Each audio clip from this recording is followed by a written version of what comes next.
OBS just gave me this really strange message. So, yes, I'm streaming. Okay, great. Some sort of weirdness there with OBS. There was some delay. I am not sure why. Sorry about that, but welcome everyone. Andrew Martin, Dr. Obvious, welcome. Lilo Mine, Jonathan Gemmell, Dr. Jonathan Gemmell, great. It looks like I'm starting to attract a higher level of subscriber and viewer. That's great. Um, yeah, SDRC, welcome. And Tanya B, thank you very much for signing up as a member. Right, so a few weeks ago, I did a talk which I called Scientific Paganism. And it was a discussion on materialism and the philosophy of materialism. And of course, all the philosophies that accompany it and the implications of that philosophy. Right? And of course, these things are pagan ideas that go back 25, 2600 years and more. And along with that, I want to do a second talk on this topic, which should hopefully just be this one show, which would then discuss the evidence against the materialist position. It's one thing to outline it, but I think it's important also to give information that shows how it's wrong, why it's wrong, and how ideas that are 2600 years old, which were revived during the Enlightenment and then, of course, in the 19th century, how these ideas are now, how modern science, how modern neuroscience, how modern investigation is starting to demonstrate that these ideas are false, and that the ideas that we hold as a well, usually as Westerners, as realists, these ideas are gaining ground, and these materialists are wrong. All right, so Mr. Rock, hello there, Ernesto, Connor, Barrington, welcome guys. Good to see you all. Okay, let's dive into this. First things first, let me go here. Okay, so I am very happy to tell you guys I did not graduate from Harvard. So fortunately, I am not tainted by anything Harvard related. Well, White Rose, welcome. Stream is choppy as I'm not sure why that is. There was a delay when I started. OBS gave me some sort of message and there was like a delay, so but it should not be. I rebooted my computer as I usually do, and yeah. Okay, so thanks. If you like this, of course, if you like my content, like, share, subscribe, leave comments below, and yeah, let's hope the stream stabilizes. It's showing that the stream is excellent on my side. Reboot your computer or restart your browser. Not sure what it is. Everything's looking green on my end, and my stream that I'm watching here is good. It's perfect. So YouTube is just playing its usual games again. I know I'm not a communist. I didn't go to Harvard. Okay, let's dive into this. Eric Braun, welcome. All right. Fake scientific papers are alarmingly common, but new tools show promise in tracking growing symptom of academia's publish or perish culture. Okay, all fine and well, and it says here, neuropsychologist Bernard Sable put his fake paper detector to work. He was shocked by what it found. He screened 5,000 papers. Up to 34% of neuroscience papers published in 2020 were likely made up or plagiarized. That's fascinating. That is really fascinating. How much scientific research is actually... Oh, that was in the journal Science. Right, just so we know, the journal Science. Now, in Reason.com, how much scientific research is actually fraudulent? And the answer, it may be more than you think. Yeah, that is kind of frightening. Right? So fraud may be rampant in biomedical research. All right? Fascinating. Fraud may be rampant. Notice my subsequent article, most scientific findings are false or useless. Right? Interesting. We're learning some fascinating things. Harvard Cancer Institute moves to retract 6 studies, correct 31 others amid data manipulation claims. All right? So let me... Yeah, so we can learn that things are not so well in academia. Top Cancer Center seeks to retract or correct dozens of studies. A British biologist and blogger discovered faulty data in many studies conducted by top executives. Fantastic. Errors found in dozens of papers by top scientists, Harvard-affiliated research institute, and so on and so on and so on. Right? So yeah, we're starting to see that now with the advent of AI being able to check for plagiarism and so on, go through masses of data, we might start finding, let's just say, what scientists have been saying is not always reliable. Dr. Obvious says, in every scientific paper, I go to the disclosures at the end to see how money may have influenced the writing. Exactly. We know it has influenced Islamic research, for instance, right? The billions, literally, I showed on my channel previously how billions of dollars have flowed into the top American universities, and I clearly have from Qatar, right? From Saudi Arabia, from communist China, and how this is obviously heavily skewed research. Right, so Sheikh, welcome. These rumors have been going on. It appears to be much worse. Yes, and AI is going to pick it up. We're going to start finding. I think a lot of academia is going to take a beating because of research with AI that's going to uncover issues. Right. Okay. So let's get into the meat of this paper. Scientific paganism. So this is part 2. Evidence against materialist quackery. Right. Let's see how far we get. So dualism versus materialism. That's one of the ideological divides or philosophical divides that we're going to be dealing with here. So this is based on a talk by a neurosurgeon called Dr. Michael Egnor, right? He's a medical doctor from Columbia University. He's a neurosurgeon and professor of neurological surgery at Stony Brook University. He's very well known for his work in pediatric neurosurgery. Dr. Obvious says if AI doesn't call out the fraud in the pandemic papers and the injections, then AI will be of limited utility. Yeah, I mean, we'll see what comes out. This thing with Bill Ackman, he's busy investing in some projects to start looking at plagiarism in academic papers. I mean, after they went after him with this whole Claudine Gay scandal at Harvard, I think, look, I mean, people are starting to realize they're going to have to build their own, and they have to be very rigorous in their checking because, you know, we know things are not well. We know there are problems. So the dualism referred to in this context is the philosophical concept that suggests that the mind and body are separate entities. However, there's an interesting quote that you'll find occasionally going around that says that the only place where the mind and body are separate, right, is in biology textbooks, right? Because everyone knows the mind and the body are intimately connected. They are inseparable. They are one thing, really. There's a fundamental distinction between the physical aspects of the brain and the subjective experiences of the mind, right? So that's why you can have trans, because body and mind are two separate things. This perspective obviously contrasts with materialism, which views the mind as a byproduct of physical processes in the brain. So dualism proposes that understanding the human mind and the brain requires recognizing their separate yet interconnected nature. You have two things. They each have their function, but they are related. Mind influences brain, brain influences mind. Okay, and Dr. Egnor, this is the son. 3D miracle baby born with deformed head celebrates first Christmas thanks to surgery and a 3D printed skull. Right, so this is something Dr. Egnor performed. Doctors printed 3D models of the child's head to prepare for the groundbreaking treatment. So this guy is really, really good at this. This is a 2017 article.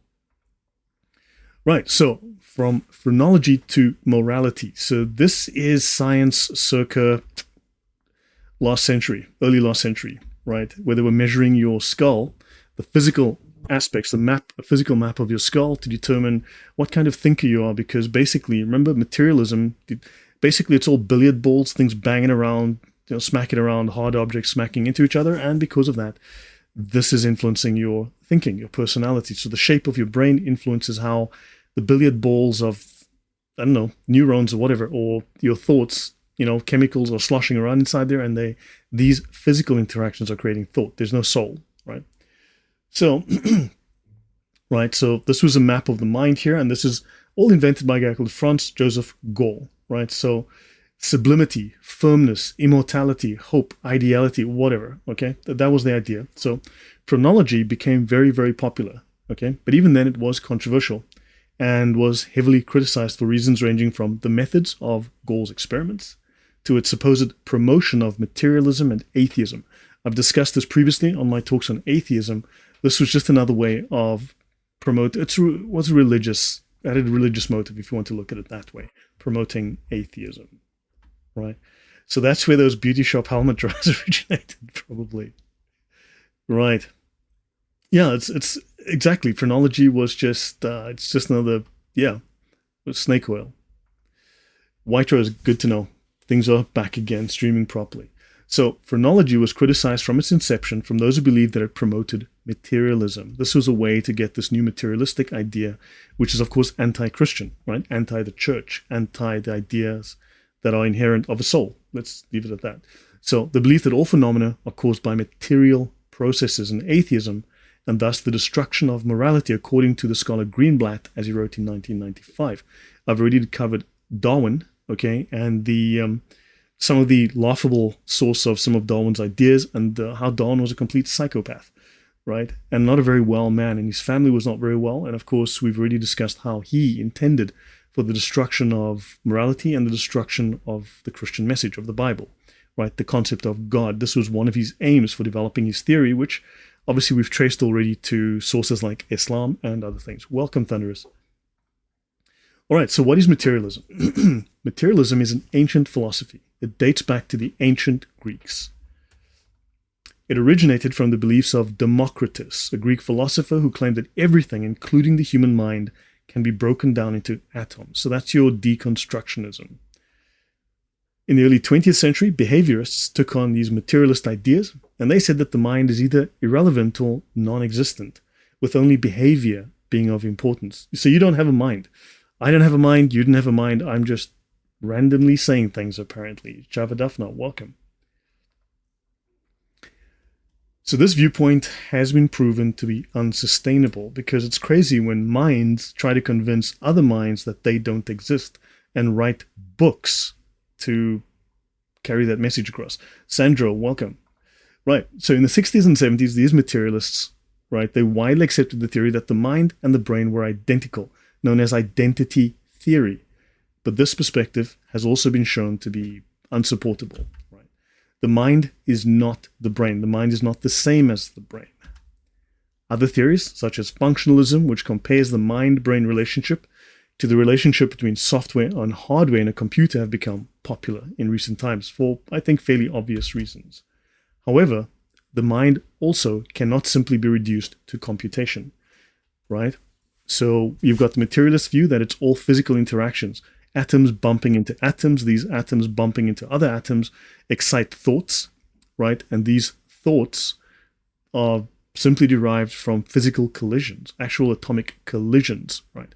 And we're going like, no, stuff randomly bumping into other things doesn't cause thought. But of course, they want to deny any kind of metaphysical basis, any kind of soul. So the mind is not a computer. In reality, the mind and computation are opposites. So the brain can be likened to a computer. Certainly there are certain parallels. Or rather, we should say that computers were developed from the way that humans think. Algorithms were designed from the way that humans solve problems. So we've taken the human method of problem solving and tried to create machines that do this faster and better and more reliably, right? But the mind is not a form of computation. So the brain can be likened to a computer, but it is not computation. So trans man found to be 5 months pregnant while transitioning in Italy. News came, yeah, they said it's a unicorn, not a unicorn, sorry, a seahorse man. You know, because seahorses can have babies. Seahorse males can have babies, or whatever the case is. And like, it was a woman that had her breasts removed, but she's a man now. So seahorse, yeah. 100% of material has no consciousness. We have consciousness, so we are not fully material. Exactly. Good point. Right. So a popular idea among materialists is what they call eliminative materialism. It argues that the mind does not exist at all. This, of course, I've covered in the past in my first materialistic talk, right? Which goes back to the Greeks 2,500 years ago. Our belief in having a mind is a delusion. So I'm a delusion that's having a delusion, and you're deluded into thinking that you're thinking thoughts because you're deluded that you exist. You're deluded that whatever. Okay, fine.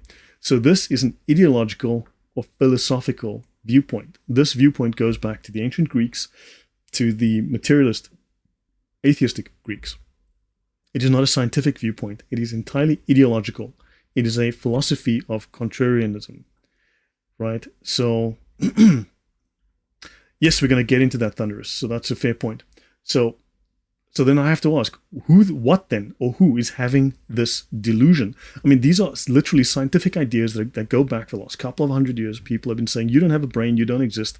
Your mind is an illusion. It's simply atoms bumping into atoms, creating thoughts that you have no control over, and you don't actually exist. You're a delusion. You're deluded. Do you understand how this is simply not sustainable? How can you be a human? How can you rely on anything your brain says? But they're convinced that men can have babies and men can be women because they have truth, except they're just having delusions, right? It's a deluded person having delusions based on their own philosophy. What if this is all a simulation? Then it's all Gnostic, right? That's another way to take you towards Gnosticism, to deny reality, to deny the flesh, to deny the fact that things are real and we have a real objective existence, right? How can education work if you have no mind? Of course, these people are contradictory. They're hypocrites, clearly. So while radical and strange, this idea actually has become popular among materialists, right? None of these philosophical or very nihilistic or nihilistic materialistic viewpoints have any support in science. Yeah, the mind is deluded into thinking it doesn't exist. It's a death cult at the end of the day. These people want to destroy all life. That is really it. In fact, Marx said it very well. He said that all that exists deserves to perish. In other words, everything that exists must die, must be destroyed. That's the ultimate aim of socialism. All that exists must be destroyed. So there are several classic studies in neuroscience that provide evidence against materialism and support the notion that certain aspects of the mind are non-material, right? For instance, they have here this woman's head, the childless lover of children, and this one, the devoted wife and mother, you see, because of the shape of the head. So you can tell exactly. For all you know, she's a psychopath who killed the babies and dumped them in a dumpster. Who knows? But yeah, right? So there are many studies, and we're going to go through these, that show that certain aspects of the mind are non-material. Humans are hackable animals. So what is Harari? Yeah, exactly. Yuval Noah Harari, that talk he gave at TED, saying that you have no rights. I've covered that before. I've covered him saying that and writing that previously in my talks on atheism, where he says you have no rights. Human rights are a fiction that you invented. But he's going to impose his idea of what he thinks are the right things to do on you. He's going to impose his law on you. So, yeah. So one set of experiments demonstrates cerebral localization, showing that specific parts of the brain mediate certain functions related to motor and sensory abilities. So we can map certain things that affect your behavior, affect your movement. We can map those to certain parts of the brain. That is true. Okay, this has been known since the 19th century, right? Now, in simple terms, our brain controls various functions in our body. When I move my hand, a specific part on the opposite side of my brain is responsible for controlling that movement, right? Vision is controlled by a specific area in the back of my brain called the occipital lobes. Wonder what the phrenologists would find with Harari's freakish head. I don't know, they declare him woke and make him a god. I don't know. They need evidence for the existence of it. All of their claims have zero evidence. Yeah, the ideas confuse me exactly there. They're nonsense. Yeah, exactly, Andrew. He wants to deny you your right while he imposes his ideas upon you. Correct. Okay, now, higher intellectual functions, things like abstract thinking, solving maths problems, or contemplating ethical matters, are not localized the way movement and vision are. These are different. So there is no calculus center, or addition center, or subtraction center in our brain. There is no geometry center in the brain. So while the brain does seem very necessary for this type of thinking, it is not localized anywhere the way movement and sensation are, right? In the 19th century, materialists believed that all higher intellectual functions had specific spots in the brain that controlled them. So this led to the development of phrenology, which was discredited completely and shown to be false. Only some aspects of the mind seems to be mediated by the brain. Some aspects of the mind. Others do not have a specific spot in the brain that gives rise to them. So this suggests that higher intellectual functions are not purely material, but an immaterial power of reasoning and logic, right? And we need to start looking at the evidence for this that is coming out today, where scientists are starting to go, hold on, this materialistic view is not correct, right? Good point, Thunderous. Sight is physical as is sound, hence the physical is required to transmit to the mind. Yes, good point. So, welcome, OR8X. Conociendo al Islam, welcome. Sergeant Grinch. So, the idea of the mind being separate from the physical brain is not new. This dates to Aristotle. and is also part of Thomistic philosophy. That's, of course, St. Thomas Aquinas, Catholic Church. Dualists have proposed this idea for thousands of years, over 2,000 years now. And modern neuroscience is starting to confirm this, that the mind and brain, while interrelated, are also separate, that the mind is not the brain. Right? So let's look at Roger Sperry. In 1981, he wins the Nobel Prize. So Dr. Roger Sperry in 1960s, right? He's a prominent, let me see, I have some notes apparently. Let me just check what notes I may or may not have on Roger Sperry. Okay, so here, Roger Walcott Sperry, a noted neuropsychologist, neurobiologist, one of the co-recipients of the 1981 Nobel Prize in Physiology and Medicine for his study of functional specialization in the cerebral hemispheres, right? So this is, what I'll do is, you guys can view this at another time. I'll just zoom in so you can read this on your own time later. Right, let me start here. I'm not going to read the whole thing for you, but you're welcome to read this on your own time later. You can just pause and have a look. Okay, let me continue. So he conducts a lot of experiments on studies on patients who have undergone split brain operations. You've got two sides of the brain. You can see the two hemispheres here. Right, this is the scientific evidence for the corpus callosotomy, right? So you have the corpus callosum here, and in a corpus callosotomy, you cut the nerve bundle that connects the two hemispheres. In theory, then, you have no connectivity between those two hemispheres, right? So, and these patients suffered from severe epilepsy, and epileptic activity would originate in one hemisphere of the brain and then travel through this corpus callosum, this bundle of nerve fibers between the two hemispheres of the brain, or the two halves of the brain. And a bundle, so the epileptic fit would travel between these two lobes, right? And you would then have a generalized seizure. So surgeons in the mid-20th century learned that cutting the fiber bundle that connects these two hemispheres, right, called a corpus callosotomy, could prevent seizures from becoming generalized and thus improve the patient's quality of life. So after the operation, patients experienced improvement in their seizures, but also somehow severing this nerve bundle between the two halves of the brain didn't seem to affect them very much in terms of their personality or other functioning. So despite having their brains essentially split in half, they seemed to function as a unified person, remaining fairly normal. So Sperry, he studied these guys extensively, did some subtle so he did find some very subtle abnormalities, right, resulting from this operation where they split the brain. However, these abnormalities were so subtle that the experiments he conducted earned him the Nobel Prize. Now we have to look at Penfield. So this implies that the human mind is not purely generated by the brain's structure alone.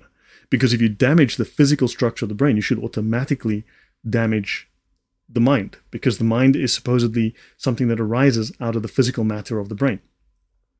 Right? So if this were the case, cutting the brain in half would have profound effects on the mind. It might even create two distinct individuals, two separate personalities, and significantly alter your consciousness. But they discovered that this is not the case. So when the brain is divided, the person cannot discern any significant difference, right, except for experiencing fewer seizures. So there are subtle differences, only detectable through meticulous research, right? And this was Nobel Prize-winning research that reveals very slight changes in perception. And also, there are noteworthy experiments conducted by a man called Wilder Penfield. He is a pioneer in epilepsy neurosurgery from the 1930s to the 1960s. Right? So Dr. Penfield worked in Montreal, Canada, and he's the very first neurosurgeon to systematically operate on the human brain while patients were awake. So, what was Penfield's experiment? So he says, the brain itself does not experience pain, but the scalp and the skull can.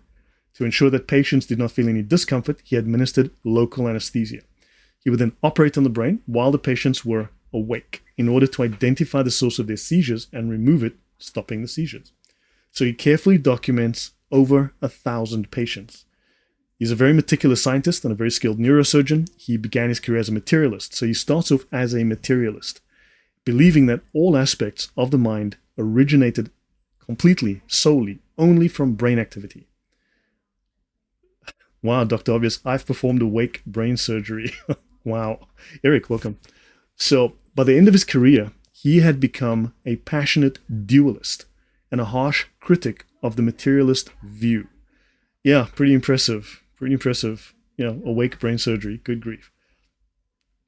So he noticed that regardless of what he did to the brain, there were certain aspects of the patient's mind that remained unaffected, right? So memories could be triggered by stimulating specific regions of the brain. So putting an electrode on a particular part of the brain would stimulate memories, right? So muscles could be moved and sensations could be induced. So feelings in the skin and so on. However, what he noticed was their consciousness, their intellect, and their sense of self could not be altered. These were not things affected by the material aspects of the brain. So it seemed, he said, that there was a core element, the soul, that remained unchanged no matter what was done to the brain. So he starts to discover there's something independent of the brain. That's your mind, your personality is separate and distinct from the physical material brain. Now, detecting awareness in the vegetative state. And this is Science Magazine, 8 September 2006. This led him to believe that there was something beyond the material. He makes another observation.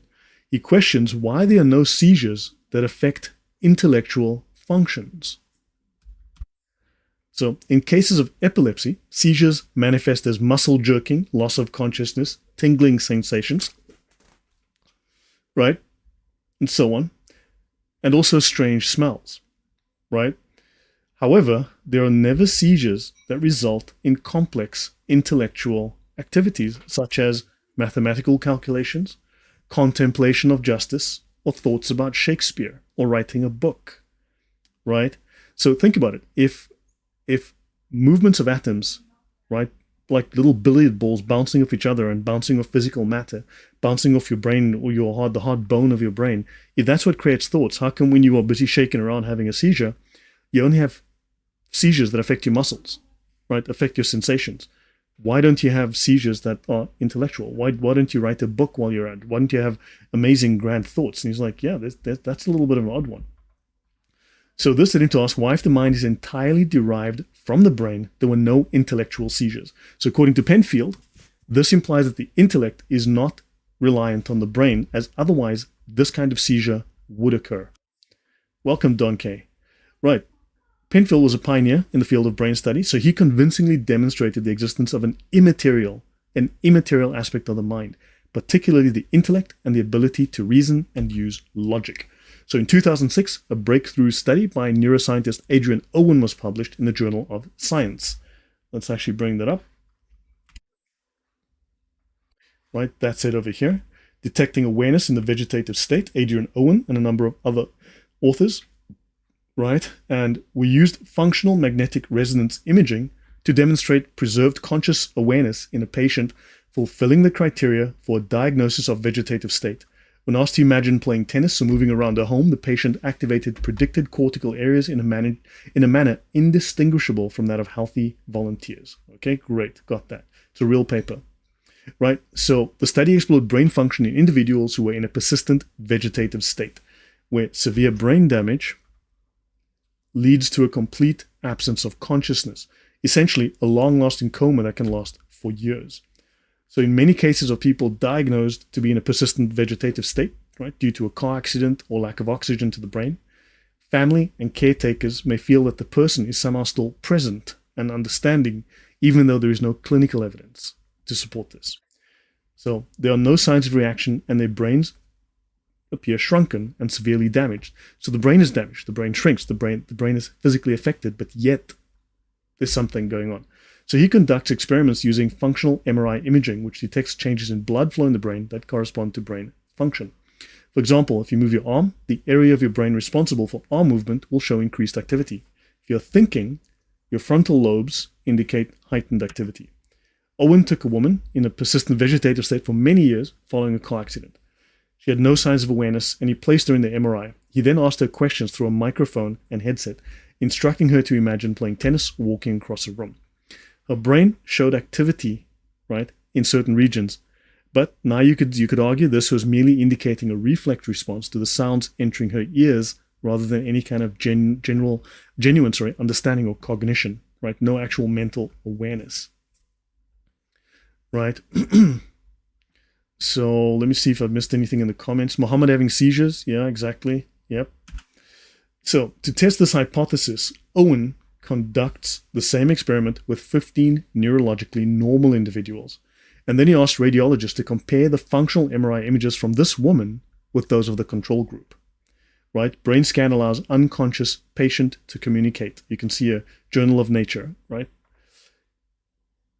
These radiologists could not distinguish a difference between the woman's brain activity and that of normal individuals. There was no way. Now, she had a damaged brain, a physically shrunken, damaged brain. So therefore, according to the materialistic approach to things, you should have impaired function. They could not tell the difference, right? So this suggested that she was indeed able to comprehend what was being asked of her, despite medical diagnoses stating otherwise. He then adds a clever twist. He repeated the same words he had previously asked the woman, but he arranged their sequence so that they no longer made sense. In other words, he asked Joe Biden to talk to her. And Joe Biden said, "Al, old bundle, some sandwich gone to the my foot wet gumble dum and yeah, so he did the Joe Biden test basically. And right. By the way, this is the second paper, so you can see it's a real paper, okay, in the journal Nature. So brain imaging has allowed a man who was previously considered unconscious to answer a series of yes or no questions, published in the New England Journal of Medicine. Okay, so that's a real paper. That's a genuine paper. Right, so after doing the Joe Biden test on this woman, right, let me just bring back my notes. So, for example, instead of saying, pretend you are walking across the room, he would say, walking, understand, pretend, room across. The woman's brain and the brain of the control group ceased to react because they didn't understand. There was no recognition, therefore no response, right? Only when the words made sense did her brain show activity. It didn't react from just sound. It reacted to meaning. Right? So Benjamin Libet. Right, so hopefully this, I've had to simplify this, obviously. I've had to simplify the whole talk. It's only 25 or 26 slides. It's not 100 slides for those who may be wondering. So it's only 25 or 26 slides. So Benjamin Libet, right? Then we come to him. And he looks at the question of free will versus free won't. Around 40 or 50 patients have been studied by other researchers, right? Even with severe brain damage and no clinical evidence of mental activity, functional MRI reveals that these patients are capable of clear thinking. Okay, Connor says, even after clinical death, the brain works more than when alive for many minutes before it decreases. Right. So hopefully you can start to see the implication of these tests. Okay, they're already starting to bring evidence that undermines this concept of purely the material, right? That the mind is merely a function of physical activity, right? We're starting to see an independent mind, and we're going to add more to that, of course. But hopefully you can see that from a Christian point of view, this actually supports the concept of a soul. And of course, we start to see that the whole materialist view obviously is designed to undermine the Christian view, that we have a soul, right? So this is relevant to us in terms of our belief about the world, right? And of course, the position of being a Christian. So these patients, right, demonstrate clear thinking. So some patients demonstrate mathematical abilities, right? Researchers ask individuals in a persistent vegetative state a simple math question like, what's 8 plus 6, right?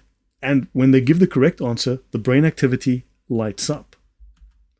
Severe brain damage cannot destroy certain aspects of the mind, they discover. So Owen's research reveals immaterial aspects of the mind that are not closely tied to the brain. Yeah, the Joe Biden test. if you've seen some of the things Joe Biden said recently, like the quote he gave a couple of days ago, I was like, what the hell did he just say? It's like, so make it make sense. So one of the most intriguing neuroscientists is, of course, Benjamin Libet. So he conducted experiments exploring the time correlation between thought and brain activity, right? So by placing electrodes on patient scalps, he asks them to make decisions or think about various topics. So the goal was to determine the moment of decision-making, right, when the decision was made, and correlate it to changes in brainwave activity. So they have to receive an input, they have to make a decision, and he wants to map that decision to brainwave activity. Because if all thought is the result of physical activity, right? Of materials literally colliding in a mechanical method, because remember, there's nothing metaphysical. There's no soul, right? There's nothing that's objective, that's metaphysical, like truth or logic or even numbers, right? Everything is mechanical, because in the materialist view, all that is real, all that exists, is purely matter extending into space. And that mind is activity, is stimulated by matter colliding and moving, right? Like physical billiard balls knocking into each other, and that creates thoughts somehow. And this evidence starts to go, no, this is not the case. So Leibniz has various experiments, one of which has become very famous, right? Called the clock experiment and free won't. What he calls free won't. Yes, Connor, immaterial areas of the brain comes from someone who is immaterial, which is God. Yet again, Darwinian evolution versus intelligent design. Good point. Darwinian evolution, the predicate to atheism, requires nothing beyond the material, hence no free will, just like Dawkins. Darwin said there's no such thing as free will, right? We've just seen Yuval Noah Harari. You've seen Sham Harris and others make the same claim, right? But now neuroscience is proving this to be false, right? So he has this clock experiment, right? They're given an instruction, and there's a clock that's timing them, and they've got to click a button, right? And so on. And all of this is recorded in these graphs here. So materialists have used this particular experiment to supposedly support their beliefs, right? Although Leibniz's findings, and he himself says, this contradicts materialism, right? So participants are asked to press a button when they decide to do so. They're told, okay, look, press this button whenever you feel ready. Whenever you feel ready, press the button. So they sit in front of a button, and a clock with a sweep hand, okay, like a normal regular clock, type clock, right, was present, right? At the moment that they choose to press the button, right, they would do this, right? So Leibniz focused on when they made the decision, not when they actually pushed the button. He recorded brainwaves to understand the occurrence in the brain when the decision is made. Welcome, DMEC, right? So what he consistently discovered was that approximately half a second before individuals consciously decide to do something, there's a spike in their brain activity, right? Half a second before, on average. This spike he refers to as the readiness potential, right? This occurs before individuals become aware of their decision. So the decision to do something is made before you do it, just a fraction of a second before. And it acted as an almost unconscious motive followed by the conscious decision. And then subsequently, you take the action half a second later. Well, thank you very much, Ashti. That's very good to hear. Thank you. I'm glad you enjoyed it. So Sam Harris has an essay on lying and how it's best not to lie but tell the truth, but he tells lies himself. I know, it's crazy. Yeah, Sham Harris. Right, so materialists have employed this finding to argue that our belief in free will is an illusion, right? So according to them, it's our material brain that makes the decision while we mistakenly believe we have control, right? It was our neurotransmitters and our neurochemicals that caused this, right? So chemicals sloshing around and, well.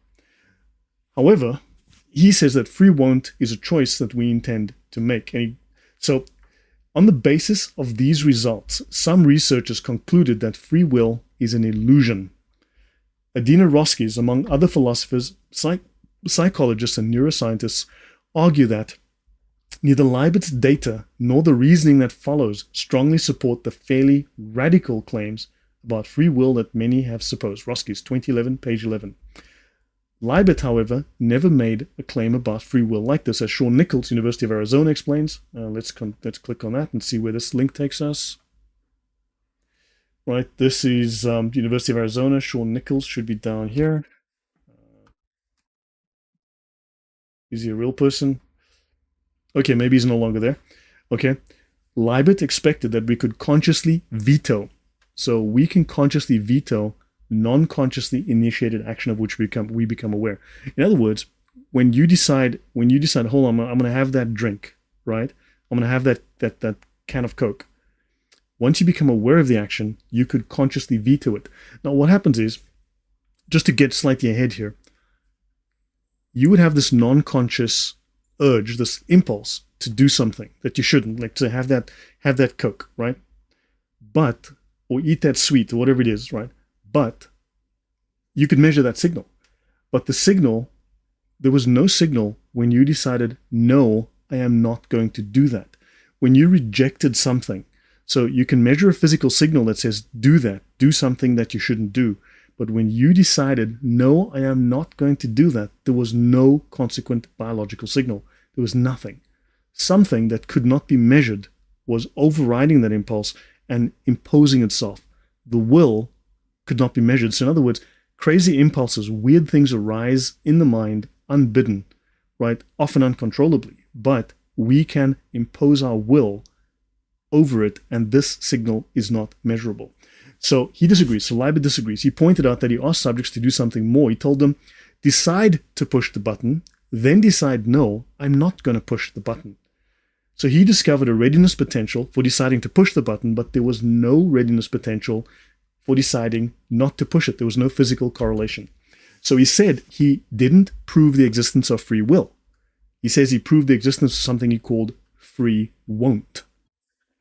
So he says we are bombarded with what are probably preconscious and unconscious motives. We are freely capable of deciding whether to comply with them or not. Okay? Like, go over there and steal that thing, right? Take that money, right? So these are things that happen unbidden. But the ability to deny ourselves that thing, to not do that, to say no, there's no measurement for that. There's no physical correlation. And somehow the will is imposing itself. It's acting, but science doesn't measure it. So it's not a physical thing. It's something that's metaphysical, right? So the decision to comply with them is not material. There's no sign of any brain activity when you decide to not comply, which is really a profound finding. So there's a materialistic bias, right? So the capacity of free won't is generated by free choice. This is our conscious will at work, right? So we make a conscious decision not to do the bad thing. As I noted with the quote with Roskis above, even Leibert didn't agree with the radical claims made about free will based on his results. So he was basically saying people have lied about my results. They've misrepresented my results. Right? So he pointed out that free won't is a parallel concept to traditional religious ideas of original sin, which is really profound for a neuroscientist to be saying. That we have motives that are beyond our control. Thoughts rise up in us that we don't control. Right? These things just pop out of our subconscious, often unbidden. We can't stop the motives, but we can stop ourselves from acting on those motives. And the free will, or the free won't, he said, is scientifically demonstrable. So he rejected the idea that his experiments proved materialism, but he said, no, it proves the exact opposite. It proves that free will is real. So the materialistic bias that has been present in neuroscience specifically, right, and in science in general, leads us to misunderstand the results of our science, or these results are deliberately misrepresented. Put it this way, this guy who creates this experiment, this very famous experiment, right, that proves the existence of free will, his fellow scientists are misrepresenting his data and claiming the exact opposite of what he has discovered. Understand? So we have reason to question things that we are told in science because they have an agenda, right? How does one scientifically prove human conscience? I have no idea. So we have an ocean of data, an ocean of answers, but we've forgotten what the questions are that we're supposed to be answering, right? So these studies in cognitive neuroscience are giving us answers to a fundamental question in neuroscience. Is the mind entirely a product of the material brain? And the answers so far are saying no, it's not, because there's something that is not measurable, something that is not material, something beyond the material that is acting that we don't measure. Something is occurring here. Something is reacting, responding to the world that is clearly not material. So the answers these experiments are giving is no, it's not. The mind is not entirely a product of the material brain. It might interface with the brain, but it is not a product of the brain. So Bennett, Hacker, and Franz Brentano. So in the past few decades, two distinguished scholars, neuroscientist Bennett from Australia and a philosopher called Hacker from Oxford, published their most notable work titled The Philosophical Basis of Neuroscience. That's the book here, right? It's a critique of the materialist perspective commonly adopted by scientists in the field. How do you scientifically prove? Well, I mean, science doesn't claim to measure anything that's metaphysical, right? It measures the physical. And these guys are finding ways to infer from there that there is something metaphysical at play. Um, yeah, but so maybe we can if we have smart enough experiments, right? And we ask the right questions. Yeah, funny how modern science rejects metaphysics, but yet it relies on metaphysics. Science explicitly relies upon metaphysics. It assumes that there is natural law. It assumes that there is order, right? If the world is chaos, then how can you rely that any rule is sound? You cannot, right? So DMH Music says, just wanted to say thank you for the content you've been putting out over the years. Awesome stuff. No, thank you very much. All right. So they argue that this traditional approach misrepresents the scientific findings, right? And wow, thank you very much. I see this donation from someone, just says someone, but thank you very much. Right. So scientists have been misrepresenting findings, obviously because of materialistic bias, and their work provides an essential philosophical foundation for deeper insights into neuroscience. So according to these two guys, the human mind and the brain, which are central to neuroscience, are best comprehended through dualism, right? So this idea of the mind and brain being separate of a metaphysical component. Effectively speaking, this opens the door to having a soul. This means science has to acknowledge a soul, right? Which is a little too Christian for a lot of materialist scientists. So they stress the significant limitations of materialism, which hinder scientific progress in neuroscience. At an atomic level, the universe is chaos. At a cellular level, I'm extremely busy myself, right? So, assuming that the natural world possesses purposes and design, they say, can lead us to a better understanding of its mechanisms. Of course, scientists believe everything is chaos, everything is random. Then how can you have order? How can you have coherence? How can you have consistency? How can you have ongoing laws? Because the idea of the laws of science is derived from the Christian worldview, right? They believed there were laws in nature. Christians believed there were laws in nature because there was a law giver. When you look at the Darwinist view, you look at the materialist view, everything is random, right? If you look at a pile of sticks, just give it enough time, give it a week or 3, and you'll have a house. That random pile of sticks there is gonna evolve into a house anytime. Just wait for a strong wind or maybe a tornado, and it's gonna build a house for you, right? Which is crap, obviously, right? So these people are deliberately going against the idea of order. Now, also, here's another thing: if the mind is purely predicated, if you look at the Darwinist view, if survival is predicated on, well, if survival is the main criteria, right? If survival is everything that's our foundation, right? That the finest species are the ones that survive, then truth is not something that is important. So how can they claim that they are correct if the whole point of survival, of the whole point of life, is survival and not truth, right? Because this is not their main. Maybe not phrasing this very well. Perhaps I'm not saying this very well, but the whole belief is survival. So survival doesn't depend on truth. Survival depends on killing the other guy first, right? Taking his stuff, cheating, beating him, whatever, which is utterly immoral. However, from a Christian point of view, truth is our highest virtue. Truth is our highest value. And we believe in order and consistency. We believe in things like good, right? Whereas these things would not exist under a materialist view. You've got an entirely immoral, entirely amoral society. So, yeah, how can you trust anything they say? How can they trust anything they say if A, their minds are delusions, and B, survival is their main priority, not truth? If truth is not something that is fundamental to the universe, understand this? The whole concept, the whole philosophy is incoherent, right? So this perspective is they say, look, if we have purpose, if we believe in purpose, if we believe in design, and these are things that Darwin and others said these things don't exist. Purpose, design do not exist. It's a random universe, right? This perspective enables us to comprehend how things function, right? So properly understanding the human mind can provide us with insights into not only the mind, but also nature.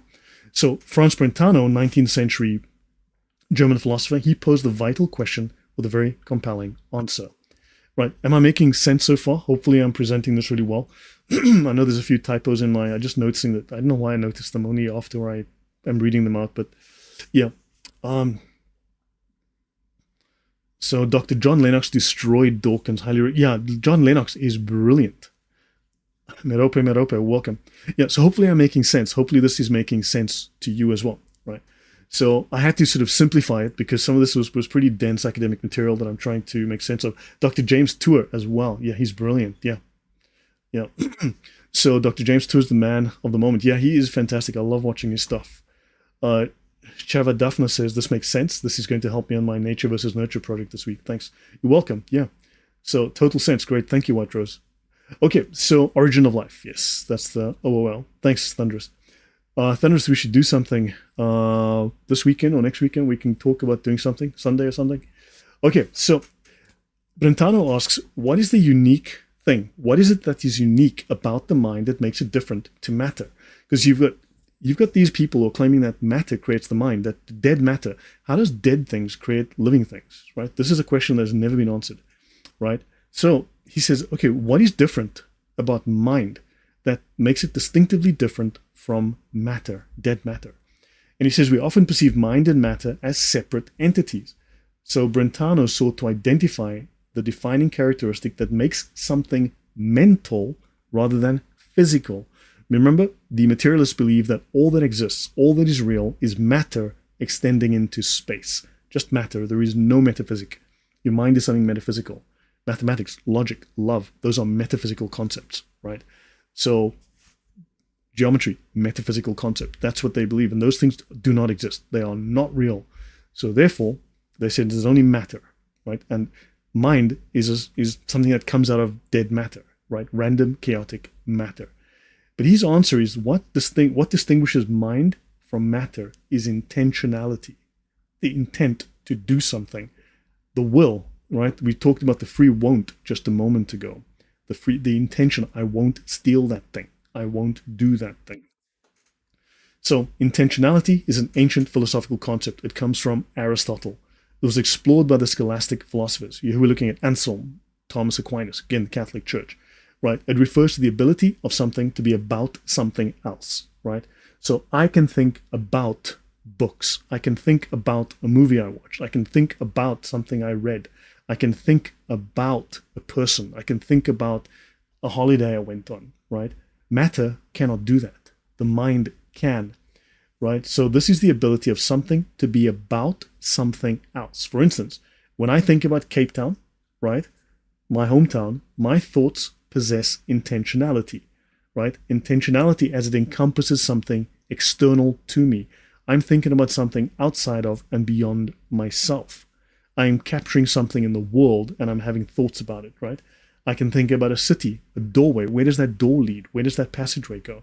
Or a person, right? So the ability of thought to be about something is exclusive to the mind. No physical object possesses inherent aboutness without the presence of a mind.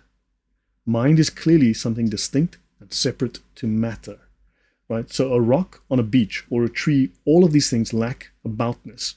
Only thoughts, only your thoughts have the quality of being about something. Brentano proposed that understanding the mind means that you have to comprehend intentionality, right? You want to understand the mind, you need to understand intention and how thoughts can be directed towards something, right? Your thoughts will change reality, right? Your thoughts can be about something. So he says it is impossible to explain intentionality through materialistic principles, as matter intrinsically, inherently lacks aboutness. Hopefully that's clear, right? Hopefully that made good sense about that. I think we've got about 6 or 7 more pages to go. So in the 20th century, materialists attempted to tackle Brentano's challenge, but explaining intentionality within their framework was elusive. They couldn't do it. They have to talk. They've got to assume, right, certain metaphysical concepts to impose their concept of materiality. It's insanity. I've discussed it in previous talks, right? Alejandro, thank you very much. Great talk, you say. Thank you. Much appreciated. Whitero says the existence of will is how we were created in the image and likeness of God. Don't forget also, on that point, there's something I want to talk about one fine day when I know more about the topic, but in the beginning was the Word, right? And the Word was God, and the Word was with God.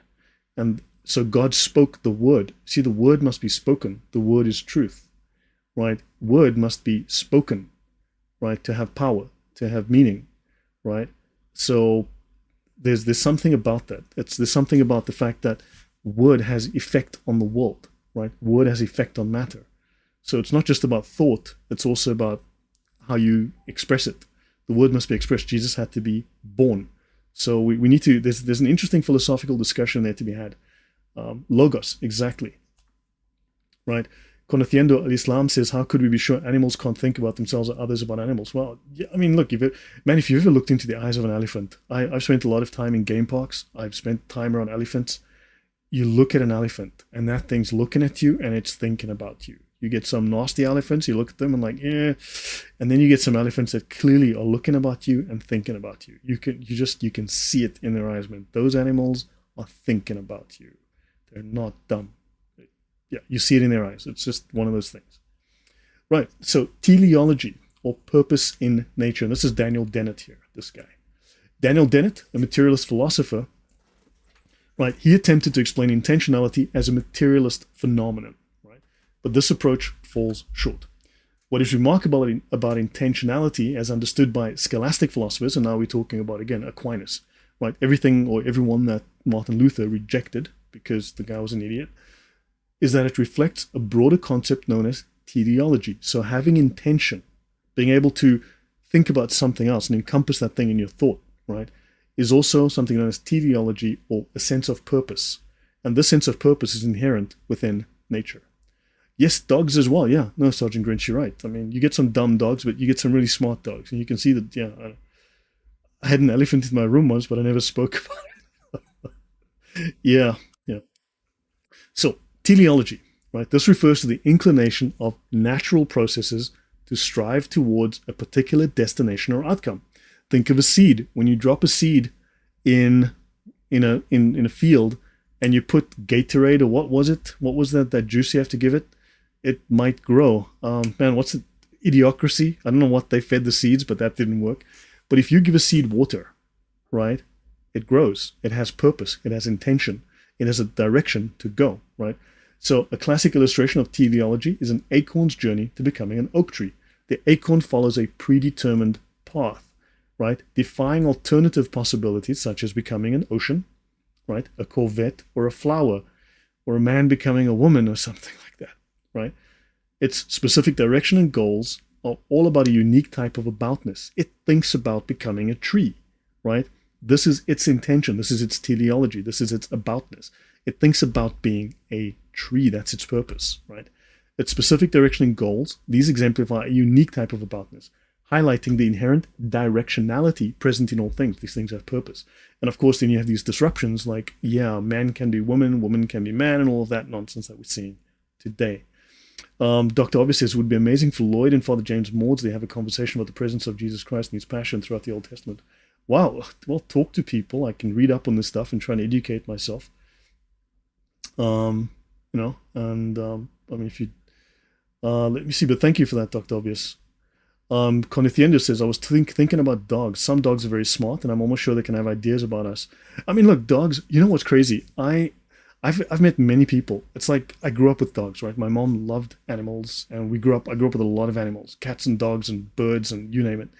And I'll go places, and the dogs will be like, people say, the dog, be careful of the dog. Dog doesn't like people. Dog hates people. And I'll be sitting down, and 5 minutes later, the dog is on my lap, right? Or lying on my feet, and I'm busy stroking it. People go like, wow, that's crazy, because I seem to have a thing with dogs, right? But yeah, the dogs can sense who you are. They can read your personality. I think that's true. Dogs. I think Gatorade has been a while since I've seen the movie, but Idiocracy is a fantastic film. Yeah, Brondo, that's it. Brondo, yeah, Brondo. Yeah. So let me see. Even plants communicate. They do. That is true. Strive to enter in through the narrow. Yes, there's that fantastic experiment that was a few days ago.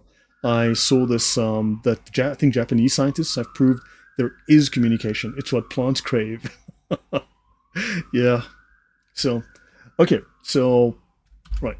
So scholastic philosophers, right, realize that intentionality in the human mind is a manifestation of a broader aboutness found throughout nature, a teleology, a purpose. Nature wants to evolve, develop in a given direction. It wants to do something, right?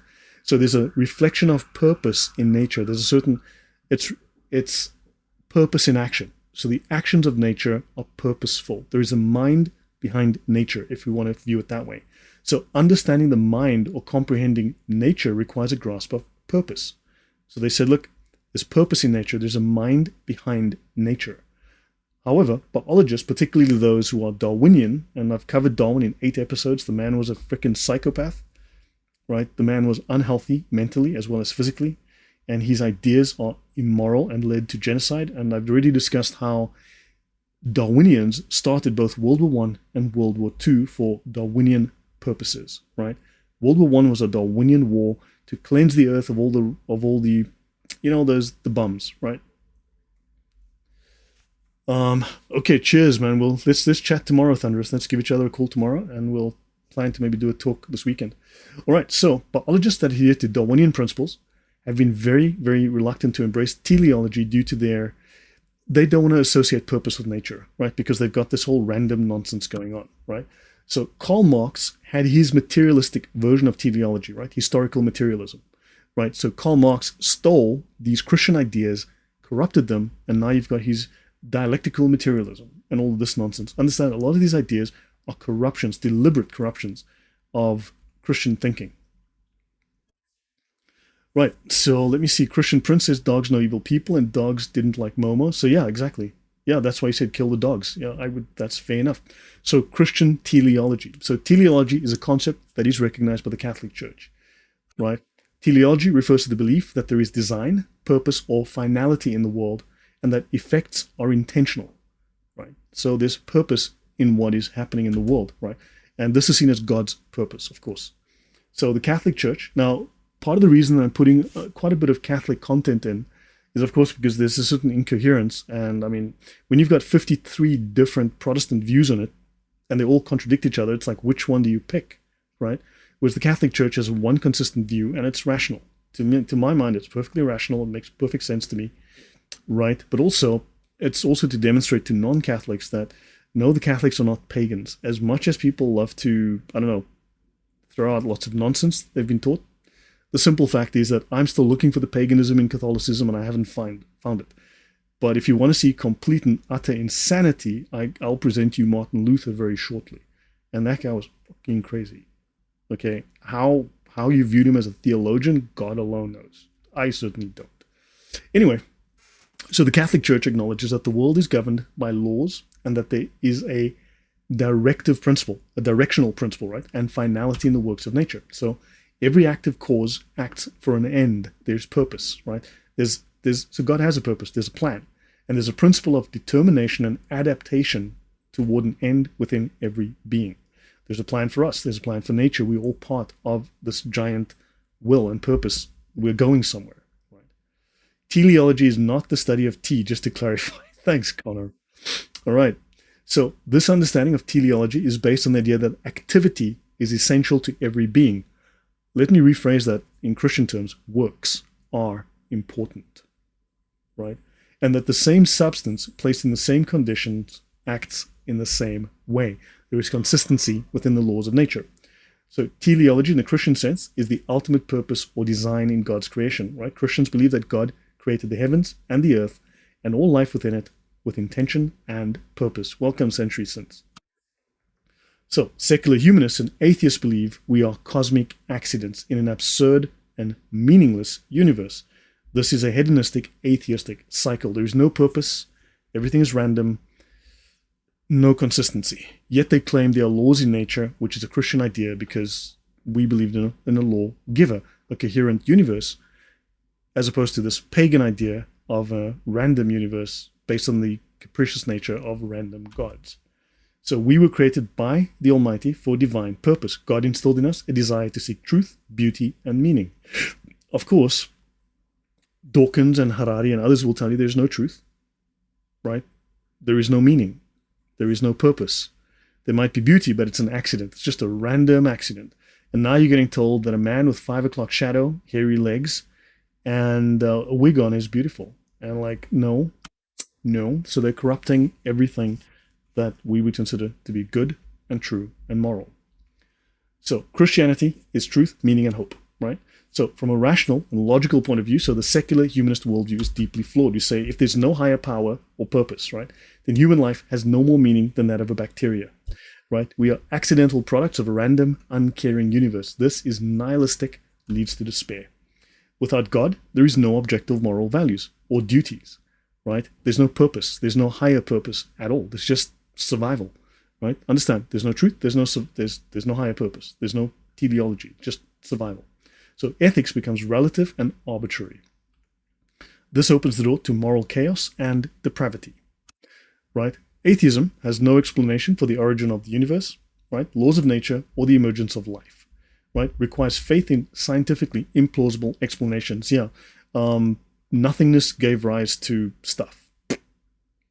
Okay, I mean, if you've heard me speak about some of these things before, just mentioning that some of these scientists talking about how life arose, it's like, okay, it doesn't make any sense. It's just making assumptions, right? So atheism provides no hope or comfort in the face of death and suffering. So their philosophy offers just a bleak and meaningless end. That's where we're going. It's a death cult. It sucks the beauty out of life. Secularism leads to a selfish, if it feels good, do it mentality. We just spoke of free won't. We are able to consider what is right, what is good, and then choose not to do it. Whereas for them, well, you only got one life, just do it, right? Follow the impulses. And now, if you think you're a unicorn, I don't know, glue a plastic horn in your head and buy some hooves and off you go. You're a unicorn now. Mentality, right? There's no thought of consequences, right? It's hedonistic and materialistic with no higher purpose, right? Atheism has been responsible, as we know, for the deaths of millions under socialist regimes, right? More people have been killed under atheist ideology than any other belief system in the last 250 years. So the secular humanist worldview is absurd, it is empty, it is dangerous. It cannot provide rational or logically satisfying answers to life's biggest questions. That's why they've got to rip off Christianity and then make their own pretend atheist churches.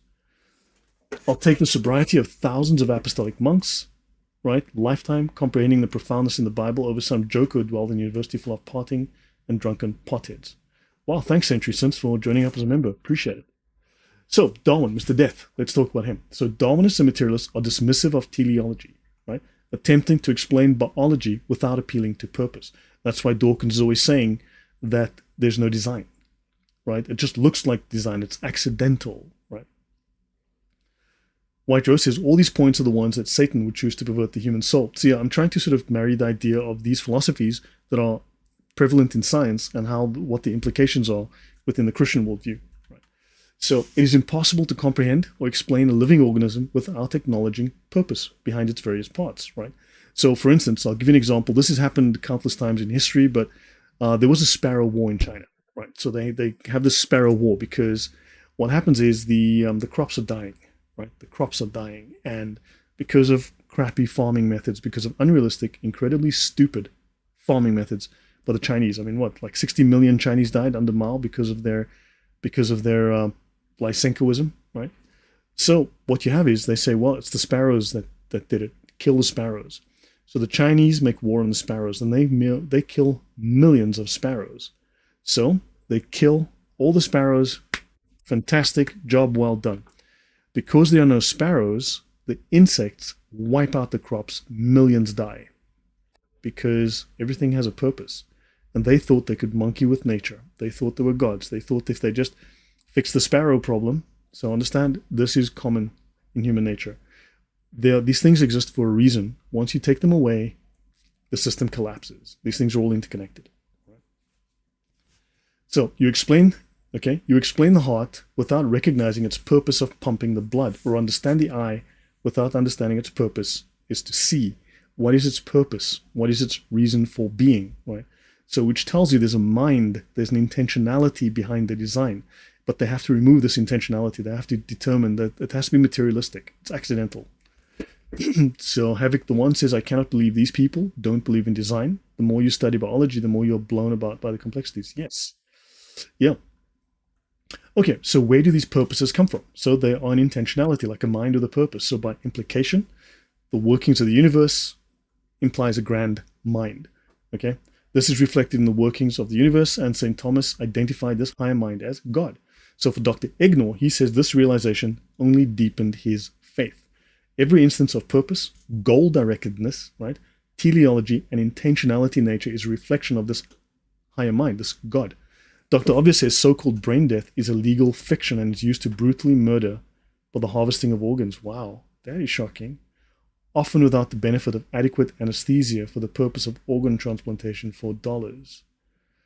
Yeah, I guess the almighty dollar, right? That, yeah, wow. Wow, that's something to think about, something to look into. Now, materialism is not a legitimate philosophical viewpoint. I've already discussed it in the previous episode of Scientific Paganism. It's a mistake. It's a 2600-year-old error. It is literally primitive paganism, right? It's like claiming that 2 plus 2 is 5 in mathematics when that's just an error, right? And at the moment, the transgender movement that men can have babies, men or women, that is today's 2 plus 2 equals 5. And we have to reject it, right? So materialism was incoherent, pagan nonsense. In 600 BC, it is still pagan nonsense today, right? So materialist philosophy lacks coherence. Let me just see how many pages I have in this presentation. One more page after this one, right? Hopefully this has been interesting. So I'm trying to tie this idea from science into religion, right? Into Christianity, and then look at how these ideas are not just anti-scientific, but they're also pagan, but also anti-Christian, right? These always seem to be attempts to undermine Christian belief, to undermine the Bible, undermine God, etc., right? Undermine the church, right? So Aristotle proposed that everything in the world is a combination of form and matter. So form is the abstract, right? Form is like dogness, right? And then the particulars would be the kind of dog, right? Whether it's a Great Dane or a St. Bernard or a Chihuahua, right? So form is the abstract, intelligible aspect of things, right? The characteristics that make it a dog, right? While matter is what gives individuality to objects, right? So the mainstream metaphysics adopted by scholars like St. Thomas Aquinas and the scholastic philosophers was influenced by this idea of Aristotle. So form makes things real, makes things intelligible, shows their purpose. Don't worry, White Rose, I know, I make lots of typos. You've seen several typos in my talk so far. A Chihuahua is not a dog. It's a handbag accessory for Paris Hilton. I know, it's not a real dog. It's like a handbag accessory, and it's prettier than a chicken, I guess. Okay, so materialism posing as science, right? So materialism is just pagan philosophy, posing as science. It's just anti-Christian. It's a cute rat. Great. So materialism, right, pretending to be science, denies that the form of things is the most important aspect of them, right? Because, in other words, meaning that there's an essence, a universal essence. Like I've got black hair and brown eyes, you've got blue eyes and blonde hair. These are different aspects of our physical appearance, our outward appearance, right? Of the material aspect of us. But in essence, we have a soul, we are humans. And that's something that's important. That's what's being referred to here, that we all made in the image of God. You have dignity because you are human. There's that aspect, right? So to understand the natural world, especially in biology, we must go beyond the details of physical structures and look into the purpose behind these structures to comprehend why they function as they do. What is our function? What is our purpose, right? Are we meant to bring good into the world, or are we meant to kill our neighbors like Darwin taught, right? So once you start looking for purposes, right, you examine immaterial aspects of nature. When you're looking for purpose, you don't look necessarily at the physical. You look at the immaterial, the form, and this leads you out of materialism. So consistent materialists, according to Dr. Ignor, don't do good science, right? Dr. Jonathan Gemmell says materialism makes no sense. And Dr. Obvious says, from the perspective of learning anatomy, the importance of form is the platform and guide for function. We are truly intelligently designed by God. Fantastic. Yeah, form, right? Function and form go together. Yeah, the one comes from the other, right? Function follows out of form. So if all that exists is matter extended in space, why would you pay any attention to physical laws? Those are metaphysical. Those are not real, according to this worldview, right? So is Newton's law matter extended in space? No, it is not, right? Is 2 plus 2 equals to 4 matter extended into space? No, it's not. Therefore, it's not real, right? Therefore, it's just something random you just made up. There is no consistency then. Is Einstein theory or Einstein's equations of gravitation, are those matter extended into space? No, obviously not, right? So clearly there's something wrong. There's something incoherent about materialist philosophy. So the best science is science that looks for deep conceptual principles that underlie the natural world and that is inherently not materialistic. The materialistic perspective cannot produce good science, right? So let's have a look at a Christian, I think this is the final slide, Christian theological perspective looking at Romans 1. So we believe God creates all things with a form and a purpose, all right? Romans 1 tells us God's eternal power and divine nature have been clearly perceived in what has been made. Let me just bring this up, just for the sake of completeness. For the invisible things of him from the creation of the world are clearly seen, being understood by the things that are made. We are the things that are made. We are the creation, understanding and seeing other things that are made. Even God's eternal power and Godhead, so that they are without excuse. We know there is something deeper, so we can see this. We are witnesses to the creation, right? And thus the creation is a witness to the Creator, right? So we infer that the forms of creation reflect God's intelligence, design, and intentions.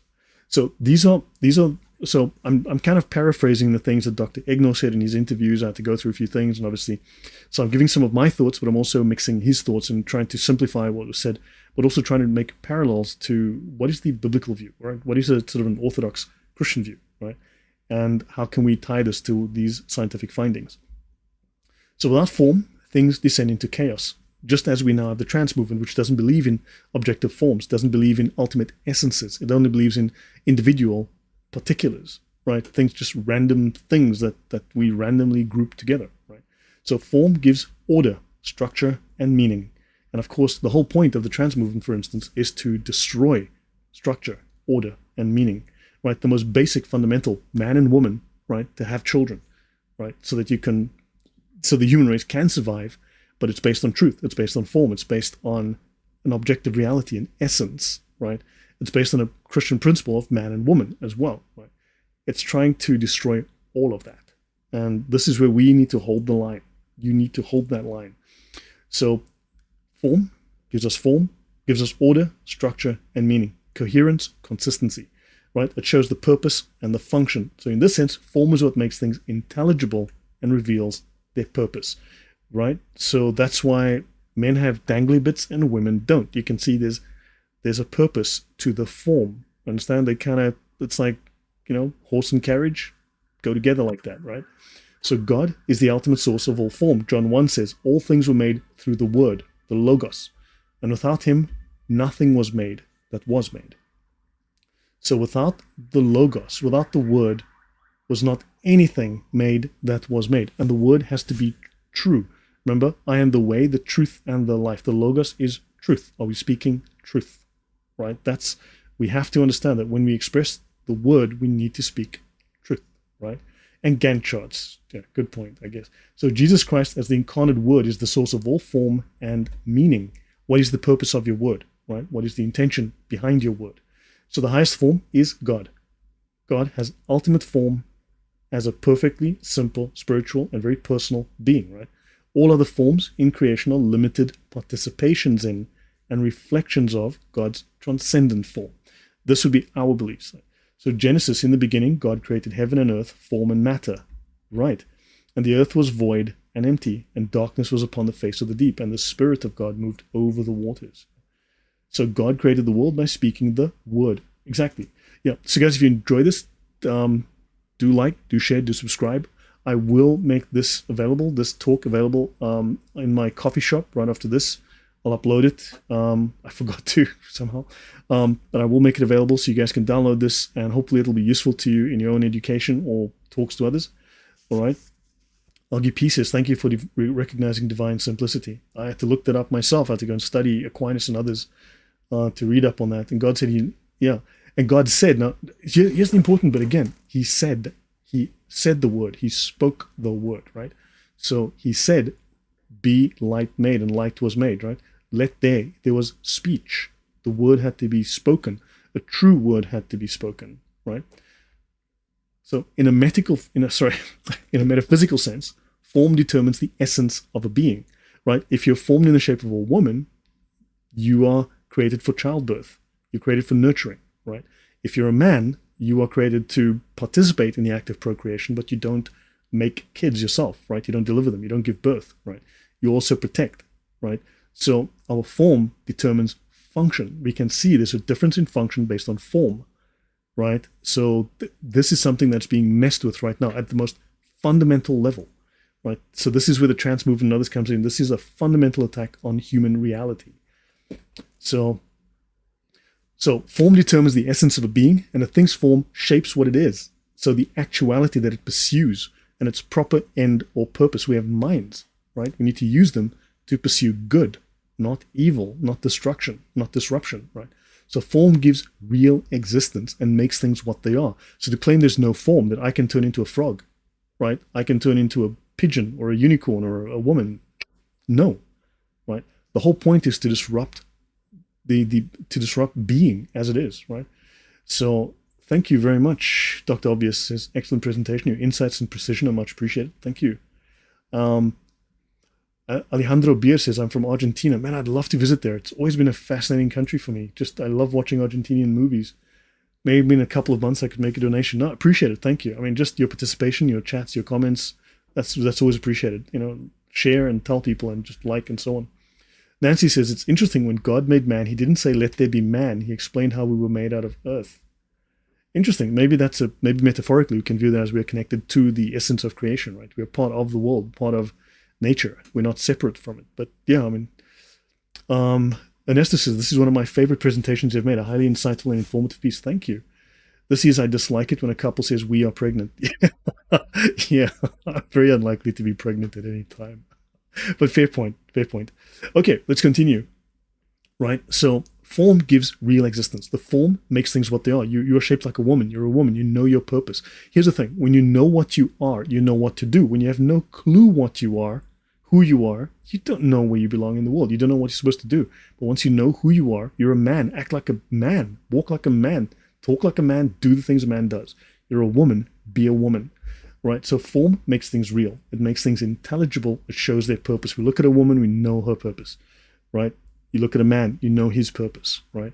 So this view of form comes from philosophers like Aristotle, Augustine, or Augustine, as some people say, and Aquinas. It is the classical Christian worldview. And that's it, finished. So yeah, I finished that in 1 hour and 25 minutes. So yeah, this was just the companion. When I did scientific paganism, I realized I needed to do a part 2 to discuss the flaws and the errors, not just to point them out, but actually discuss what are the solutions, what are they an attack on, well, what can we replace it with, what do we offer. So yeah, so thank you very much, guys. Oh wow, yes, hold on, let me get back to that. So Norman, thank you very, very much. They celebrate their first super chat on a live stream. So thank you, Norman, for that donation. I'm very grateful. I really appreciate it. Thank you. So yeah, so guys, I will make this available on my coffee shop. I'll upload this shortly, and I'll put the link in as a pinned comment. So hopefully you've learned something useful. You've learned something that you can share with others. Hopefully this has helped to bolster your faith, and also you can use this in your own polemics, in your own apologetics, take screenshots, whatever, etc., and use it so that you are able to defend your faith better and push back against all of the other nonsense that's out there. There is way too much nonsense. So yeah, Anna Luisa says, I'll have to come back to this talk. I'm fascinated and falling behind in my chores. Yeah, no, don't worry. So guys, thank you very much. It's 9 p.m. here. I need to get some dinner. But thank you very much for the 76 of you that are in the chat with me. Much appreciated. So yeah, I will see you guys shortly. I'll definitely be on Sunday. I'll do part 4, I think, or part 5 of my talk about Pius X. Right, it's not strictly just about Pius X, but yeah, but then I've got a whole bunch, trust me, I've got a whole bunch of other material to get through. So I might do something Friday or Saturday. I will do nominalism. We have to talk about the utterly insane philosophy of nominalism. So guys, good night. God bless. Thank you very much.